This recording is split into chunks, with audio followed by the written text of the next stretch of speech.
The extraordinary move allows the police to seize trucks used in blockades. And the government will formally ban demonstrations in areas like border crossings, airports and Ottawa, the country's capital. The chief of police who has led the effort to end the occupation of Ottawa resigned on Tuesday, a day after Prime Minister Justin Trudeau intervened amid criticisms that a tepid police response has failed to end the blockade buffeting the nation's capital.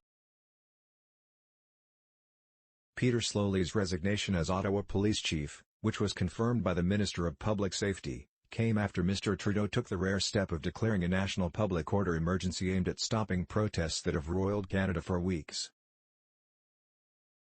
The sluggish police response to the demonstrations in the capital's core has come under criticism as officers were greatly outnumbered and outflanked.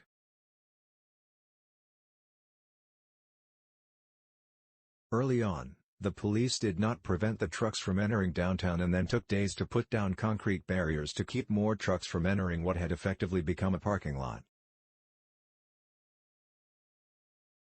Catherine McKenney, an Ottawa city councilor, said the police had mismanaged the crisis from the beginning by allowing the convoy to come in, and underestimating its size and the length of its stay. The police analysis had missed the actual conflict and danger and volatility faced by the residents who are living with this outside their front door, the councillor said. Mr. Trudeau's move to invoke the Emergencies Act on Monday was the first time a Canadian government has taken such action in half a century, and his most aggressive response since the crisis began. But nearly 24 hours after his announcement, the protests in Ottawa that have snarled traffic, disrupted daily life and undermined the local economy were still underway. There have been protests across the country, including an almost week-long blockade of a bridge connecting Windsor, Ontario, and Detroit that is vital to the supply chains of the global automobile industry.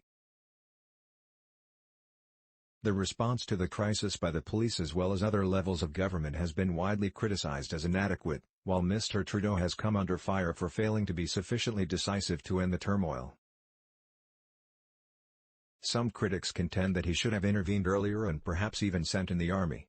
Ottawa is a comparatively small city, with about 1 million residents, and has a police force to match, with fewer than 1,500 officers.